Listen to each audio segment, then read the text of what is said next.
Is it really possible to actually be in control? Yung mahilig kang mangontrol. The word control carries a lot of ideas and a lot of meanings like authority, power. Pag sinabi mong, I have control sa isang bagay, you have jurisdiction. There's this thing as sovereignty. There's this thing as mastery. Yung mga makakarelate dito, yung mga type A individual. Sino mga type A dito? Ganun magtaas na kamay. Halata naman eh. Tingnan niyo yung buhok ng mga yan. Walang sobra. Mga type A yan. Perfectionist, very controlling. Yung mga mantra niyan, yung ganitong mga style ng mga type A. Now, if you're a type A, okay, huwag ka magalit sa akin. I'm just telling facts. Yung mga gusto niyan, I like to know everything that's going on around me. Hindi naman ako control freak. Kaya lang, gusto ko lang na everything is done my way. Ganun yung mga mantra niyan eh. But really, can we truly be in control? Hindi mo nga mahanap yung name mo sa Coke eh. Sino rito? Hinanap ko sa SNR. Hindi ko mahanap yung word, yung pangalan kong Jeff eh, no? Finally, may nagbigay na sa akin. Di ba? Are you actually in control? I mean, hindi mo nga makita yung pangalan mo. Eh, ang pangalan mo naman, Procorpio. Mahirap talaga hanapin. Papagawan kita ng sarili, okay?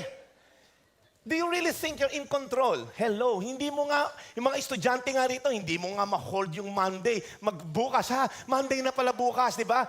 Yung may mga Monday sickness dito. Mag-opisina na naman. If you're actually in control, pamatiliin mo hanggang Sunday lang. But really, what is the driving force behind all of us wanting to have control in certain areas of our life? Ano ba yung primary motivation? Why do we want to be in control? Bakit ba? Sa totoo lang, bakit ba? I believe the primary motivation, I'm not saying this is just the motivation, but the primary motivation is fear.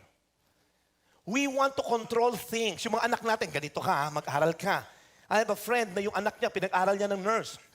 This was way back 10 years ago. Sabi niya, sa Amerika, click ang nurse. Kikita, yayaman tayo. So mag-nurse ka. Yung anak mahilig sa music, pero hindi, mag-nurse ka. Kumanta ka habang nag-o-opera ka, whatever. Basta be a nurse. So here's this poor lady, went to the nursing school for 4 years, enduring those things na hindi naman niya passion. And before graduating in college, bumagsak ang ekonomiya sa Amerika and all those major hospitals nagle-lay off ng mga Pinoy na nurse. And those Pinoy nurses are going back home. And ano nangyari sa anak mo? Wala nang opening sa Amerika. You see, hindi po tayo, we cannot be in control. A politician or a certain politician who wants to be in control, who wants to stay in power, will do all the things. Papatay pag election because they have this fear. Naku, pag hindi na ako politiko, baka wala tayong makain. And some of the parents here, we try to put our kids in a bubble, cannot be with her 24/7. This is the reality. And there's this fear that creeping in, even our future. Sino rito, you want to secure your future, lahat gagawin mo. Pupunta ka sa feng shui. Sino rito nagpupeng shui? Huwag mo tayo sa kamay mo. Halata naman sa mukha mo. Meron ka rito sa noo. Okay? There's so much fear in you na gusto mong malaman yung ending ng buhay mo. Gusto mong malaman, mag-i-invest ako sa business. Kikita ba ako or hindi? Pupunta ka sa mga ganito. Bumibili ka ng mga stuff na ganyan. And then, alam niyo yung hip-hop na pusa, yung gumagano na pusa. Meron kang pusang ganun na kumakaway. Now, let me tell you something, okay? If you're still believing sa feng shui and you're saying na I'm honoring God, guess what? God can never be swayed by those cats and cards. He can never be swayed by that. If you think you can change your destiny by altering yung office doors mo na facing south, guess what? May nawawala. Because some people are saying, wala namang mawawala. Pastor, sinusunod ko lang. Ano ba namin pinto? Merong nawawala because our God is a jealous God. When He say lordship, He calls the shots. Yun ang fear natin. Sino rito nagpapahula ka? Tatlo. Hulaan kita ngayon. Hindi mangyayari hinulaan sa'yo, okay? Hindi ba? Anybody here na punta ka sa Quiapo, ay katambay siya sa Wellmanson, ay pagkwentuhan ako sa manghuhula. Sabi ko, hulaan mo nga kung natatama sa loto. Ayaw naman nila. Now, here's the thing. Imagine, okay? You're putting your whole life, you're trusting your future to this bunch of women. Hello? Are you gonna entrust your whole life sa bunch of... I have nothing against them, don't get me wrong. I'm just saying, ibuput mo ba yung buong buhay mo? Magtatayo ka negosyo, hulaan ko kung kikita po yung negosyo na to, hindi. Sabi siya, hindi, ganyan. One time nga si Mandelfin, sabi niya, hindi totoo yung mga manghula na yan eh. Puprove ko sa'yo, Josie, na hindi totoo yan. Napunta sila manghula. Sabi sa manghula, hulaan mo, ilan ang anak ko at ilan na asawa? Sabi ng mahula, meron kang isang asawa at 3 anak. Sabi ni Man Delpin, mali ka. 4 ang anak ko. Sabi gano'n, hindi, 3 lang sa'yo ron. Sabi gano'n, okay, so...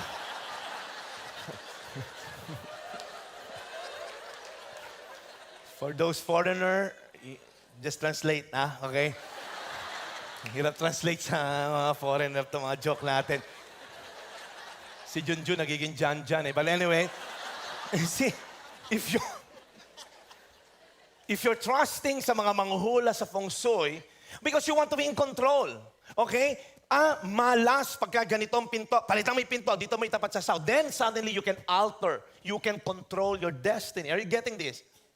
Because there's this fear in you, you want to do things your way para mabago yung future mo. But guess what?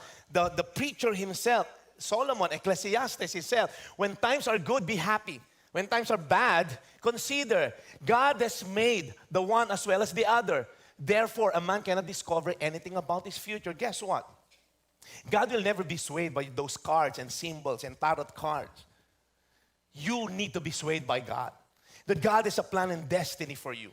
Every time we're driven by this fear, pinapangunahan natin sila. Remember the story? According to Dr. Maraboli, Steve Maraboli, in his book, Reflection on Life and Human Experience, the reason many people in our society are miserable, sick, and highly stressed is because of an unhealthy attachment to things they have no control over.